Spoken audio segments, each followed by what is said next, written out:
Hi, Rowena. We are back again with our episodes. How have you been?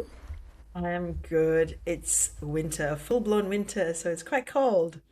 But otherwise, I'm Okay. great. How are you? Okay. And I'm good. It's a full blown summer here. Of course, full-blown summer, it's hot and always humid. it's it's always full blown summer in Malaysia, and That's right. and yeah. So so Rowena, this time or this week we're going to talk a little bit about our work in progress, the things that we're doing for this program. And at the same time, we also want to talk a little bit about the tools that we use in terms of creating or making this program happen. So let's start with something that both of us have been working on this week, or actually last week, but we're talking about this week, is that we have had created our landing page and as well as our Google form. So I know the Google form, you created the Google form, and I created the landing page. So maybe it's a good time to let whoever is watching to figure out why are these two women who are creating this program, why are they creating a landing page and a Google form first instead of other things that they could be doing, right? Maybe creating a brochure, creating, some form of write up and putting it out online on LinkedIn and everywhere else or their blogs. So, Rowena, what are your thoughts? Okay, sure. Well, Google Form, just because we love digital, we like to ensure that, we make it as easy as possible, particularly because we're in two different countries, two different time zones. Digital really is the way to go, and we want to minimize effort and minimize redundant work, and digital is just perfect for that. So Google Form just means we can collaborate. We can both see the form, we can edit the form, we can see the feedback people, the responses as it comes in. I don't need to email you. I don't need to, download or collate all of those responses and send them across. We can both access that. So that's great. Form also, the Google form also means that you can go in and sort of put additional things in if you needed to. Not that we would necessarily amend those the survey once it goes live, but it just means you have the ability to access it very easily. I did the Google form early because we are working on the program as we speak. You're working on, the things that you are thinking of putting together. We're collaborating on it. But the form is a quick thing to put together, so why not get it done? That required us to have a look at, what is the look and feel, what are some of the visuals we want to create around this. Also, because we're recording the behind the scenes videos and we want to get that out. And so the form is planned to sit inside in our YouTube pages, so that if people watching the YouTube and they go, oh, this looks interesting, hopefully they do think that, they can go to the form and kind of just signify that they're interested, and they can be kept updated with things. So it's just thinking about, now that we're getting the program together, even though it's not finalized, is thinking about those things around the program that can support us. How can we, given that we are recording a behind the scenes series and we're doing this in advance, because this is new to me. I've always just gotten everything ready and then we put out. Whereas here it's like developing the program, but here we are recording behind the scenes videos. Very interesting. Okay. But if people are watching and they like what they see and they find this unique and different, although I don't think what we're doing is particularly unique. I've seen these sort of things before and I was quite intrigued by it. So we take a page from that, and it allows people to be involved in this process a lot earlier, which is interesting and exciting to me, because if people are able to give us feedback, maybe they might share some ideas too, because there will be, I guess, a section in the form where they can add additional things. Then that could potentially be also captured in the program. So what Rowena you are saying is like both of us, well, this is also a first for me, okay, doing a behind the scenes, even as I'm working on developing the program with you.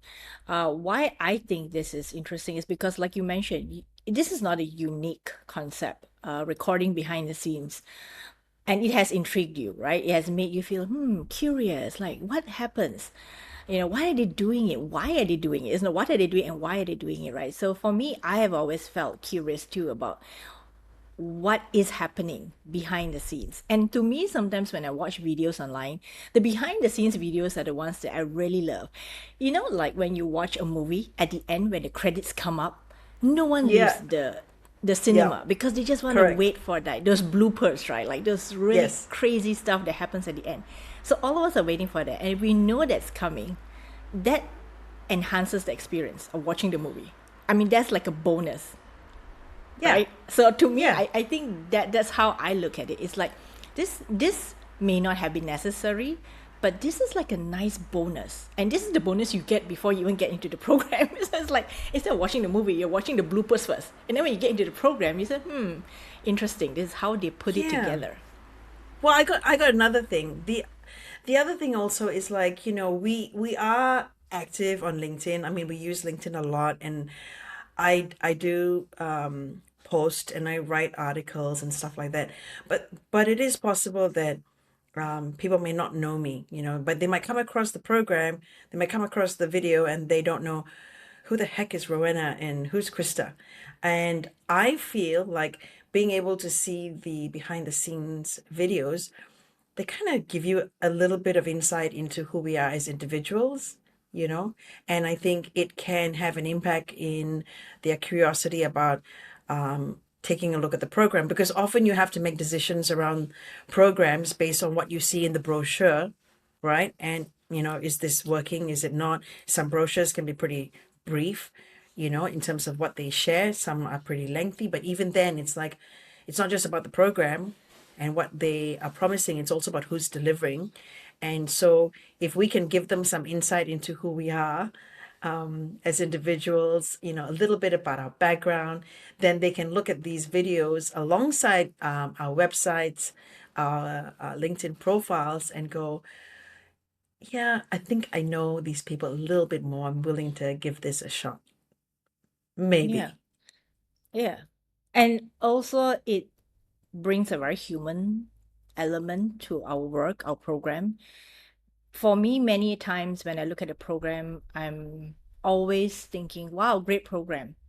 But I never really know what goes on, what went into the planning of the program. So by knowing what went on in the planning before the program even was launched properly, launched later, it gives me a greater appreciation of the work because that's a lot of work. So that's a lot of work that's happening right now. And even Rowena was telling me, I'm very excited that we're doing this. But like you say, we're making progress, but sometimes you can't really see the tangible progress that we make. But we know every single week we are recording this. Every single week we are talking about the progress, the little tiny little progress. So this week we're talking about uh, the stuff that we have created last week. So in terms of Google Form, the reason why Rowena and I are doing this is because we want to, number one, have an idea of who's interested in such a program. And two, the landing page, right? So the landing page was actually my responsibility. What the landing page is supposed to do is to give you at least some information about the program, who the both of us are, what we plan to do, how long it will take, and what are some of the things that you'll come away with. So for us, we think that this is a better way to do what we call marketing. So Rowena and I call this pre-marketing. So pre-marketing precedes marketing.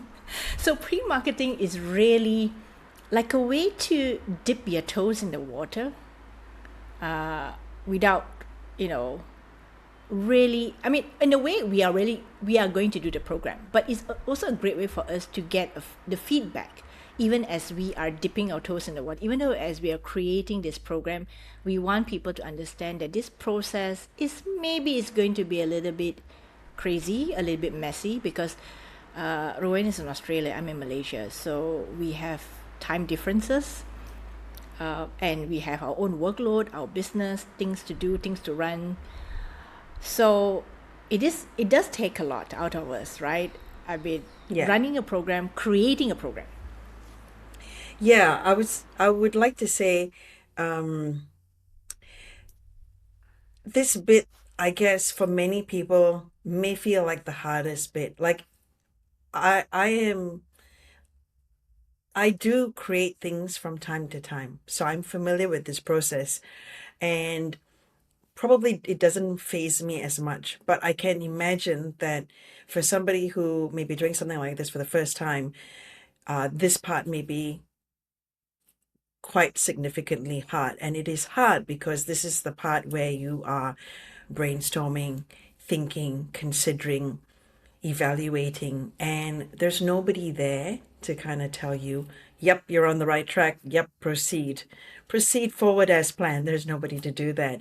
You're gonna have to figure it out as you go along, and there's nobody cheering for you as well, because the program is kind of being developed. It's not um, in its final form. It's being formed. And I think of it as a dream. You know, you're putting you have an idea what it is you're trying to build, but it's still so fragile. And I really think that for anyone who's at that phase like we are, you've got to protect that dream.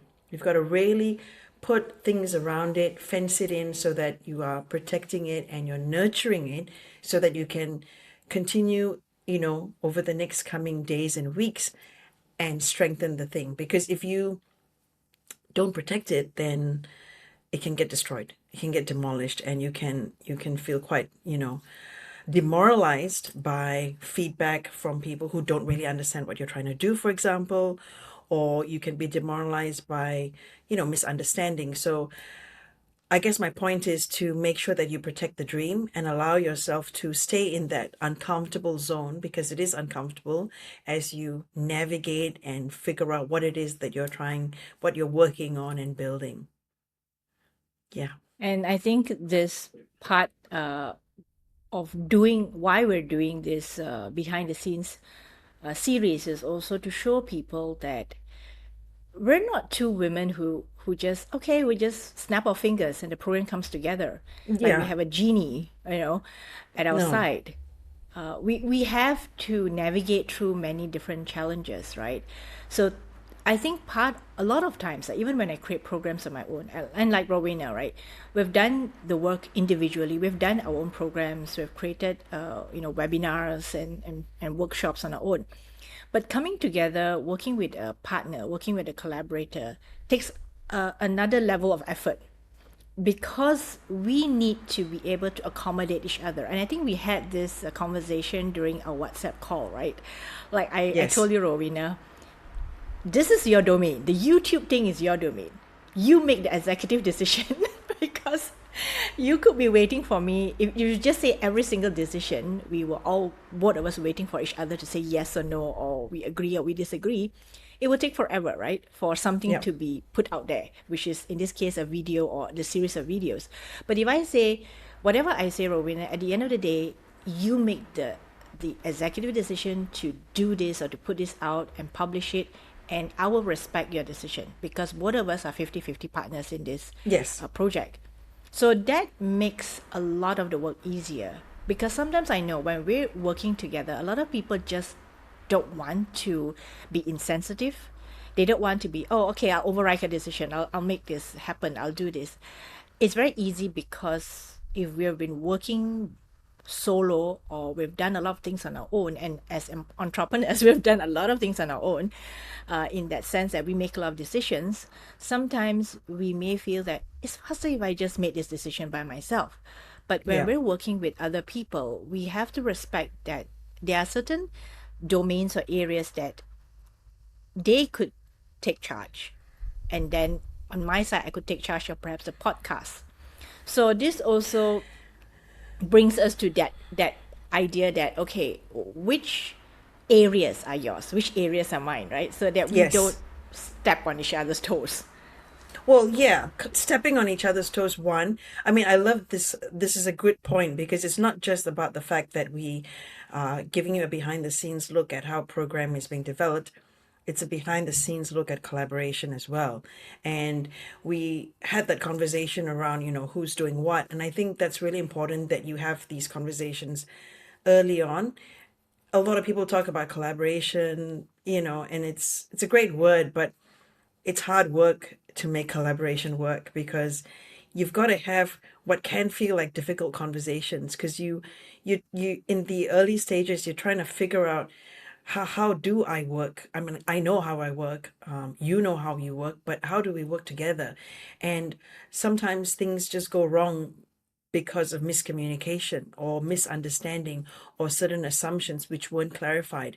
So I particularly, understanding coming from that comms background, just always prefer to do the hard conversation up front just to make sure we're both on the same page because ultimately we both want the same thing here. We want this program to be a success. But if we've not worked with each other before, then we need to figure out, okay, like some people don't like looking at long emails, or long text messages. They're the sort like, let's just get on a phone and talk for 5 minutes. It's knowing each other's preferences and making sure we're in tune with that. So if we have these conversations earlier, then you can save yourself a lot of heartache, and heart attacks. So I've been pleasantly surprised because I was thinking, well, you kind of anticipate that there might be issues, but we've just had a rocking good time, I feel. We've not had any real issues. We've been seeing we're pretty much on the same page, even though I've just sort of had a look at your draft and I'm working through mine. I feel like it's working so well. So I'm really happy. I don't take that for I'm glad. granted I'm glad. at all. I'm glad. Yeah, I know because I have personally worked with other people as well. Initially, everyone's excited. They start off very gung ho, like, yes, I'm going to do this, I'm going to do that. But sometimes, if we don't clarify the expectations or the assumptions, right? I assume you'll be doing this, or you assume I'll be doing this, it gets really hard because then people will start feeling resentful. And I hate that feeling in any Yeah. collaboration. Like, I'm so resentful. Like, she didn't do her part, like, and, Yeah. I'm expected to do my part. And then things start to get really bad, and then in the end, we're just not happy working with each other. So I've gone through Yes. a lot of that. And I feel that I have also learned from a lot of my mistakes. Like, why didn't I clarify what I expected from the relationship or the program or the partnership? And because people just don't like that, right? That this is a very hard conversation to No, have. they don't. Like, Nobody wants to have these yeah. conversations. They'd rather just like, yay, we're all working on this together. Fantastic. Let's go out there and kill it. And we'll have 300 people attend. And it's hard to have these conversations because to have these conversations is to anticipate the ways in which it can go wrong. And who wants to talk about that at the start, right? You're all excited and you're hopeful and you don't want to talk about the what ifs. But I don't know. I prefer it. It like gives me structure and I just never like to go into something thinking the best of it. You have to be able to anticipate and manage risks. And that I can understand is a bit of a downer for some people. I like anticipating all that. What are of course, we all go into a program wanting the best outcomes for the program. But what if the worst thing happened, right? What if the worst thing happened and the program has not even been launched and the worst thing happened, right? Which is both of us arguing and feeling pissed off with each other. So as long as we can get that part, Yikes. our relationship settled in the way that I know what I'm doing, you know what you're doing, I think that is a great way to start off a project or a partnership. Yeah. And having said that, I think this is also the perfect time to talk about, Rowena, why YouTube and why the videos are on Rowena's channel, and as well as why audio and why the audio are are on my podcast, Okay. basically. So, yeah. I'll leave you to talk about the audio since that's your that's going to be your channel. For me, video because I have with Digital Confluence, my business, I have a YouTube channel. So for me, it's a natural thing to add more material and to that body of work that I have there. That's one. Two, people people love to watch video. I mean, what's there to think about?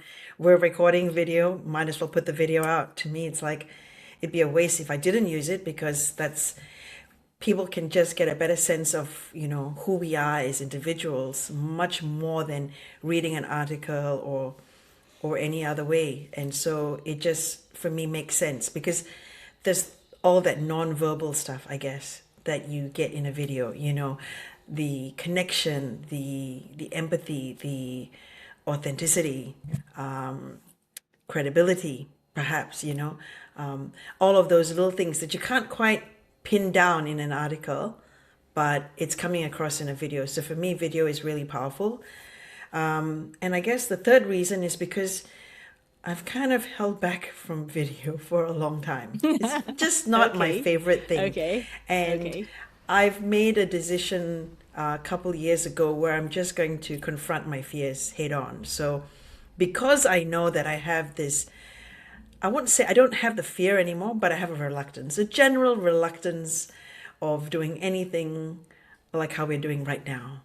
Ring light, video, hit record. Yeah, not really my favorite, but I just feel that, I will there's a lot to gain from this. I've gained a lot already. I did a series of YouTube videos last year as part of that process. And yeah, I just feel more comfortable. And I think a lot of people and women as well are not really, comfortable with or appreciate or enjoy this process. So if I'm going to talk to them about, stepping up, stepping into the light, building your visibility, then I have to be doing this myself. So, three reasons enough?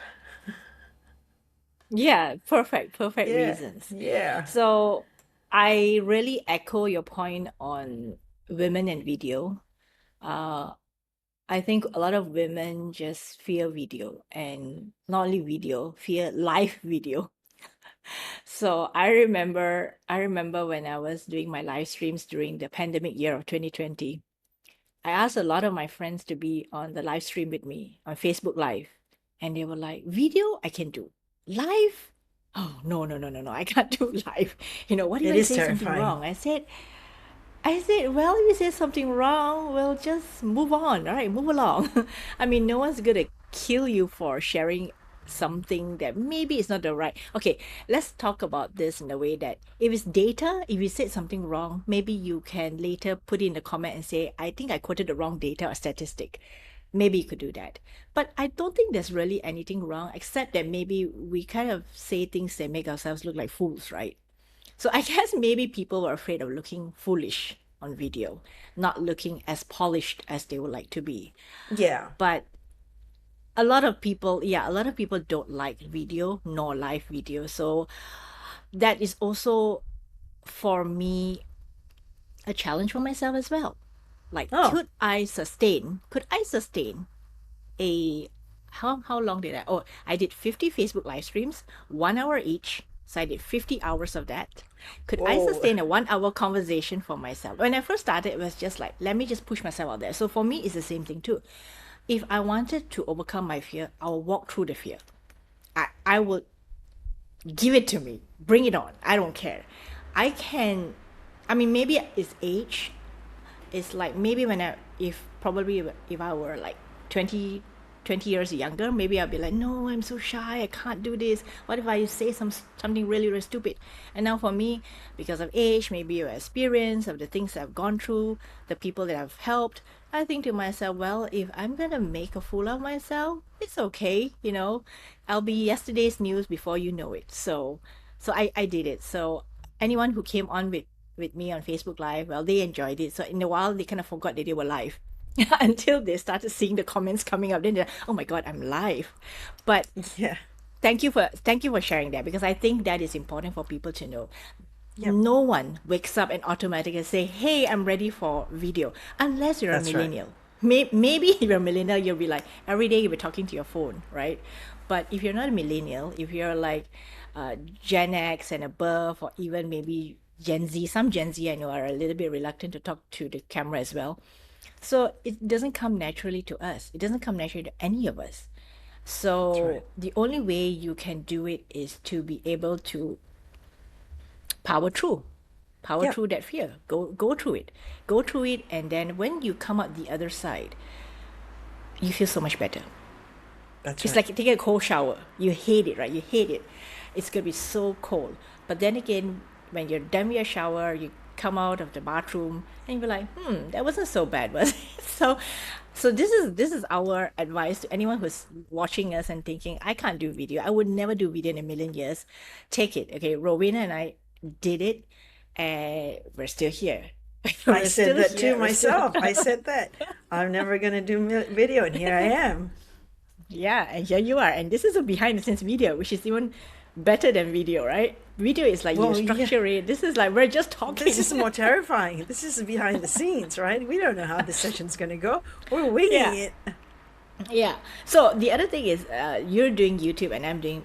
So I'm taking the exact recording what we're doing right now, but I'm taking the audio, and turning it into a podcast episode. So we agreed on this also in our earlier chat, because I think doing this we get a wider reach, because Rowena's forte, or Rowena's domain is on YouTube. So I let her handle YouTube.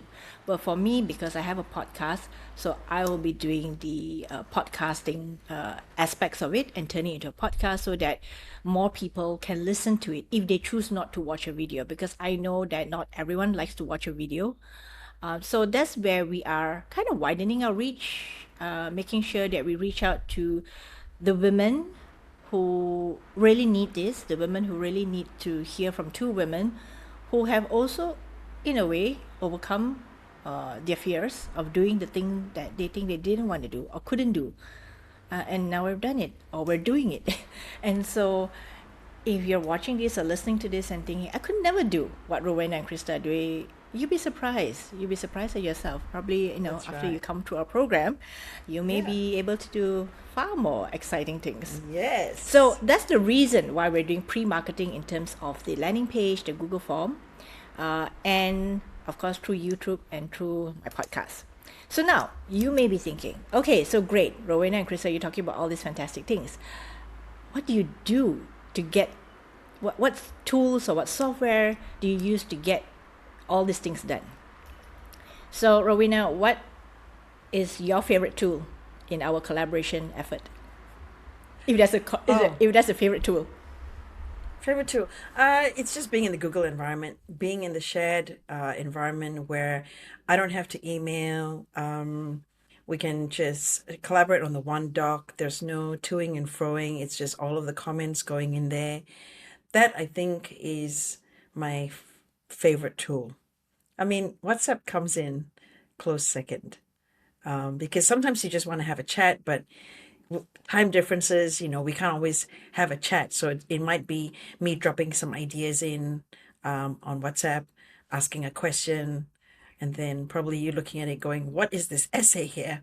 And then me going, oops, okay, let me just pull all this and put it into the doc. But it works in tandem. So it's like putting stuff in the docs, but also then using the WhatsApp and just finding a way to have a conversation in real time because of the time zones. When I may be working on something may not be at the same time you're working on something, but we're still able to, you know, contact each other in a way that it's not intruding in whatever else is going on in the other person's lives. Because I don't put a chat in there with the assumption that you're going to look at it immediately. So hopefully you're not feeling that way. And certainly when you're putting things in, I'll look at it when I'm free. So I think that certainly helps. Just the collaborative nature of the real time communication that can happen on WhatsApp and the shared doc environment, that you can get with the Google Doc, with the Google environment. I mean, we're both on Google work Yeah. environment, so we're very familiar with it, and so that helps because sometimes I've worked with others who are like they're in a Microsoft zone, I'm in a Google zone, and then it's downloading and exporting, and it's a bit of a nightmare. So we were very lucky, both of us being in a Google environment. It was just like no need to discuss. It's just like okay, everything's working really well. So that was a very good tick early on. Yeah. So I love Google. I've been using Google for so many years, probably decades. So Google Doc is where we do all our planning, brainstorming, writing things down, putting in remarks, thoughts, and questions. The other thing that we're using is Descript. So Descript is a software that I use to edit my audio for my podcast. But recently I found out that silly me, there's actually a there's actually a feature called rooms in this script, which I had not explored until we wanted to do this behind the scenes series. And then I thought, well, why don't we use that? So and this is how we're recording this is we are in the Descript rooms feature where we just log in and we click record and we're recording.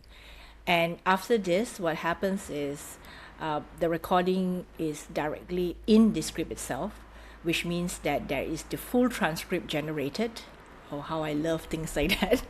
And at the same time, I can give Rowena access. She can just download the entire video so that she can upload later to her YouTube channel, including the subtitle file that she can just take the subtitle file that's generated and put it up together with her YouTube video when she's uploading to her YouTube channel. So I think having tools and software really makes the collaboration easier rather than, downloading, transferring, sending, sharing. Those I mean in but probably in not in the time of AI, probably maybe a couple of years ago, that would have been the norm. But now I guess with AI, with so many things that can be done quickly, having great software is a lifesaver. Yes, and just adding, I mean, it was a good explanation of the script. I just wanted to come back to Google Docs. I think the thing that I really like about Google Docs, and I think Microsoft probably is, similar, and I know we have Microsoft Online. What is good about it is today I discovered tabs. I mean, I've been using Google for a long time, but I didn't know about tabs. So there's a tab, so kind of separating the content in a document, but you also have things for those who've never used. You've also got things like comments, so you can just pick a section and you can add a comment. It just keeps the information separate from whatever's on the page.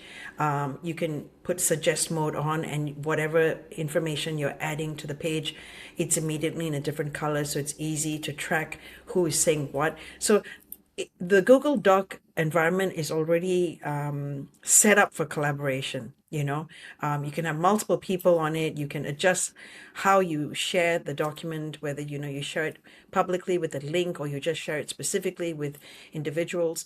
And for those who have a Gmail account, you already have access to the Google suite of, docs and sheets and all of those things. So I say this because I assume people know, but I have also come to understand that a lot of people are not really aware of this. So thought I'd just highlight this fact.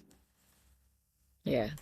And the fact that both of us are such heavy users of software online doesn't mean the whole world is also, you know, like us, right? The other software that I wanted to talk about was also Trello, where we're using Trello to keep our work in progress clear and easy to see because it's a visual platform where it keeps everything in what do you call those? Is It's like it a project boards? Yeah, management project yeah, management collaboration tool, right? So it's got little cards on the page, and I guess it's a way you can kind of house everything because right now I send docs over to you, I share docs with you, you share stuff with me, I'll send you an image, you'll WhatsApp me some file. But how do we kind of track it, especially if you need to go into it often? So the project management software kind of helps us to just direct where each of these individual materials are, but it also can be used to kind of provide status updates. So rather than me pinging Krista on WhatsApp all the time when I put things in, you can just put these updates in the project management tool, and whenever anybody wants to get an update, they can just go in there. When you're looking for a file, and instead of having to ask the person, it's all captured there. This is where all the docs are. We can arrange the cards. It's just basically like little folders of information. So it's really easy to use. And all the things that we are sharing at the moment, like the Google, if you have a Gmail, that's free to use. Trello, free to use. WhatsApp, free to use. Descript, I pay for the script because of my okay. podcast. Yeah, but you can check out the free That will version and probably see be whether that free. yeah Yes. yeah free versions for certain features that you can access. So I mean, check it out. The other thing that I want to talk about was for create our landing page. I use Gamma, so that's GAMMA. I think you can look out for Gamma.app. So Gamma is a really quick way of creating a landing page. You can use it to create many things, slides, landing page, anything that you want to create quickly. You can definitely use Gamma. I love using Gamma because it gives me a quick way to put my ideas into action and really see how my ideas come to life, instead of, like, even though I'm in the web development field and I know that I could use the regular way of creating a website or a landing page, or I could use Gamma. So for me, for this quick ways of just trying to see, does this information fit here? Does this information not fit here? And since I'm collaborating with Rowena, we need to move things around. We need to talk about certain segments of our landing page content. So it's easier for me to put it all up quickly so that she can have a look. She can get a quick feel of how it's going to look like. And even with what we call our brand colors, what colors we want to use, how we want to use it. So we can do that quickly using Gamma. So Gamma is free to use, and do check it out if you're really interested in doing something that is very visual oriented for your own project or your own business. So have we covered everything for tools? I think we Yeah, I have think covered we everything have. for tools. I wanted to just add a little bit more about the landing page. So people might be wondering, landing page, what's that? What's that? What's that? Sorry. Because no, that's okay. You have your business website. I have a business and a website as well. And again, we were also having this conversation around, okay, where does this information sit? So should I put this out on my website? And then you'll be like, I'll put it out on my website and we've got redundant information. How best to do this? So I think what we've kind of agreed, like we haven't figured out yet the next step, but for now, the idea is a landing page. And the purpose of the landing page is really to put that information across. It's very targeted information. So on the website, obviously, you've got a whole bunch of things that Krista is doing, and same with me. But on a landing page, we just have information about this program that we're going to launch. And the purpose of doing that is just to be very targeted about who we are reaching out to and what we want to share. And ultimately, we just have the call to action marketing term, just meaning like, okay, why are we sharing this information? What are we hoping for you to do? And so when we put the landing page, the idea is to get you interested. And if you like what you see, then you might either sign up for more information or ask to be on, get email updates, whatever it is, whatever we decide that call to action is, or, just register straight away. So that's the behind the scenes look at what the landing page is for and why we've gone down that road. Yeah. And for those who kind of feel intimidated by the word landing page, it's just a one page website or one That's right. page where it has all the information about the program and who's teaching it and what's the duration of program and all the, well, as much of the information as we can put on it at this point in time. because we are still rolling out the program as we are recording this. So whatever that we have there is whatever that we have thought of at this point in time, and we want to put it out there so that you can get a better idea of what we are doing. And if you like what you hear and you like what you see and you just want to be kept updated, even if you're not going to be in the program or you don't feel like, nah, I don't think this program is for me, it's okay. Just put your name and email in the form and then we'll keep you updated. It doesn't mean that just because you put your name and email in the form, it means that, you'll be automatically enrolled, Oh, because yeah, yeah, that's yeah. not the Yeah, point. yeah. You're not signing up. You're just keeping up to date. At no point will you be dragged into the program. Yeah, we won't be forcing anyone in the program. So the No. program is only for a limited number of people and the limited number of women, I would say, because it is our first time running the program, and we also want to manage our own capacity, our own time, and we also want to do it with a lot of, how should I say? We want to run the program, but at the same time, we want to run it well, and we want to keep ourselves, both of us, in the same headspace that when we started. It's like we're happy doing this, we want to do this, and we want to do it based on our abilities and our own ability to fit this into our schedule. So That's right. yeah. And if we have too big a group, the reality is we're not going to be able to give personalized attention and care and help you to achieve those things that you want. So it's really an understanding of, what our capacity, our bandwidth is, and making sure that everybody who comes through comes out the other side, happy and feeling like they've achieved things. Yeah. Yeah, it's as So simple as that. Rowena, I think we have both hit our time limit. Can I? 40 So we minutes goes wanted by. we wanted to talk about the program, but I think we should save that for the next episode. Yeah, Because absolutely. we could talk a lot about the program because there's so many moving parts of the program. So let's keep that for the next episode, shall we? Yeah, for sure. For Yeah. sure. So any last words, Rowena, before we end this episode? Um, well, if you are working on your dream project, keep going. Yeah, and if you really enjoyed this episode, please leave us a comment or a review, or just come and connect with us on LinkedIn, or click the link in the video below, and the Yep. description below, right? And let us know, whether you like to be kept updated about the work that we're doing. And if you have any other comments for us, if you like this video or you think both of us are really, really crazy for doing this, I hope it's not crazy. But if you think this is fun, let us know it's fun. What you enjoyed, what you liked, and whether you enjoyed the tools and the software that we shared. So thank you, everyone. Thank you for joining us, and we'll see you in the next episode. Yep. See you in the next one. Okay.